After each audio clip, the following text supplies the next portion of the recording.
తెలంగాణ పల్లెల్లో సర్పంచ్ ఎన్నికల కోలాహలం. సర్పంచ్ పదవికి జోరుగా వేలం పాటలు సాగుతున్నాయి. నల్గొండ జిల్లాలో 73 లక్షలు పలికింది సర్పంచ్ కుర్చీ.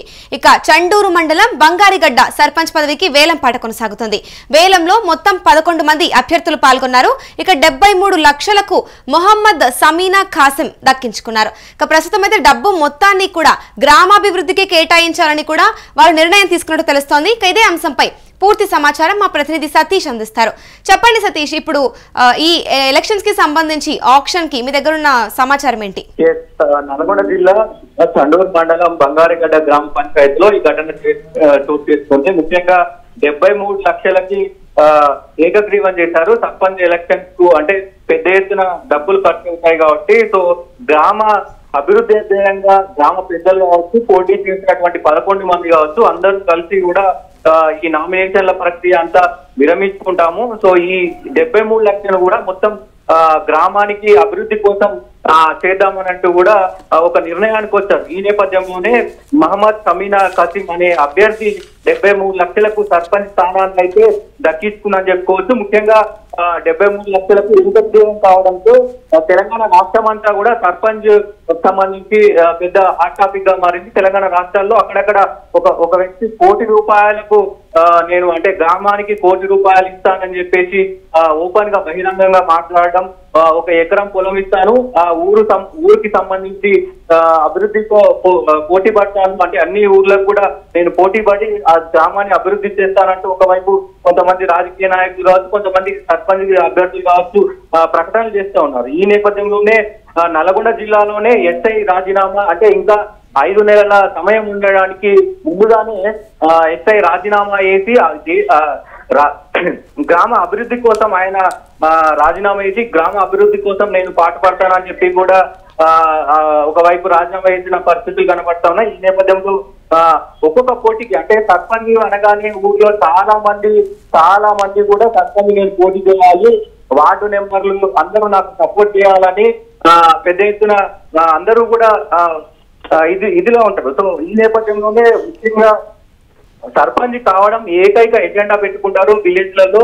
సర్పంచ్ ఒక్కసారైనా కావాలి, మనం ఈ ఊర్లో పుట్టినందుకు ఈ ఊర్లో సేవ చేయడానికి ఒక్కసారైనా సర్పంచ్ కావాలనేది ప్రధాన ఎజెండాగా ఉంటుంది.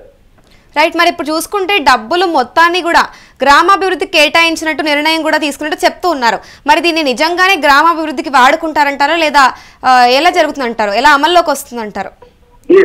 ఏదైతే ఈ నామినేషన్ ప్రక్రియలో ఇప్పటికే ఆమెతో పాటుగా 11 మంది నామినేషన్ చేశారు సర్పంచ్ కి సంబంధించి.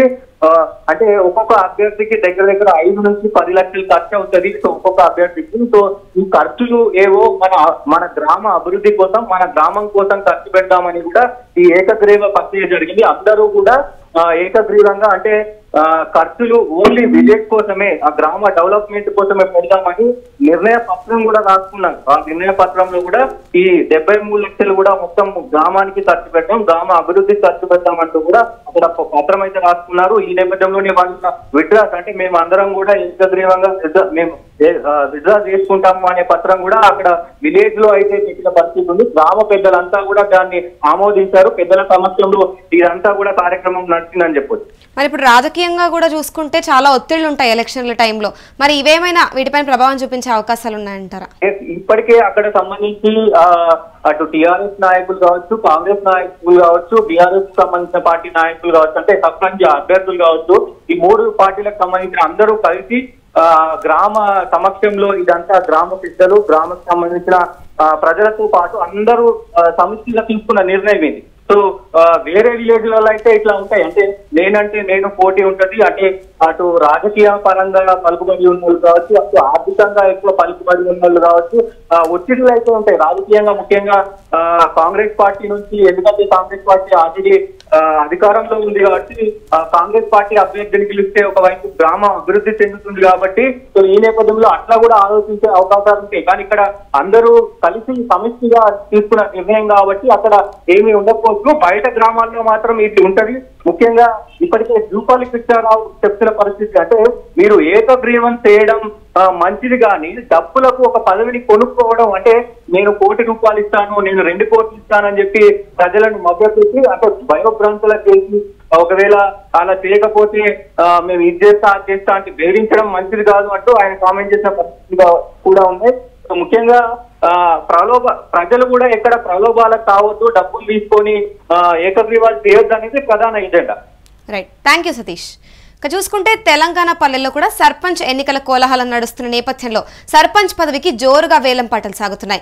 నల్గొండ జిల్లాలో 73 లక్షలకు సర్పంచ్ కుర్చీ పలికింది. ఇక చండూరు మండలం బండారిగడ్డ సర్పంచ్ పదవికి వేలం పాట సాగుతుంది. ఇక ఈ వేలంలో మొత్తం 11 మంది అభ్యర్థులు అయితే పాల్గొన్నారు. ఇక 73 లక్షలకు మొహమ్మద్ సమీనా ఖాసిం కుర్చీనైతే దక్కించుకున్నారు. ఇక డబ్బు మొత్తాన్ని కూడా గ్రామాభివృద్ధికి కేటాయించాలని నిర్ణయం తీసుకున్నారు. ఇప్పుడు మొత్తంగా ఇక్కడ 11 మంది అభ్యర్థులు ఈ పోటీలో పాల్గొన్నప్పటికీ కూడా ఏకగ్రీవంగా దీన్ని విత్డ్రా చేసుకుంటున్నట్టు కూడా ఒక పత్రాన్ని అయితే రాశారు. దీనికి అక్కడ ఉన్న గ్రామ పెద్దలు అయి ఉండొచ్చు, అక్కడ ఉన్న పెద్దవాళ్ళు కూడా దీనికి అగ్రీ చేస్తూ మొత్తానికైతే మిగతా వాళ్ళు విత్డ్రా చేసుకోవడం జరిగింది. ఇక మొహమ్మద్ సమీనా ఖాసింను ఏకగ్రీవంగా అయితే ఇక గెలిచారని చెప్పాలి. ఇక నిర్ణయ పత్రాన్ని కూడా వీళ్ళు అఫీషియల్ గా గ్రామంలో తీసుకున్నారని కూడా చెప్తూ ఉన్నారు. ఇక మొత్తానికి 73 లక్షలు ఏవైతే ఉన్నాయో వీటన్నిటినీ కూడా గ్రామాభివృద్ధికి కేటాయించాలని నిర్ణయం తీసుకున్నట్లు తెలుస్తోంది.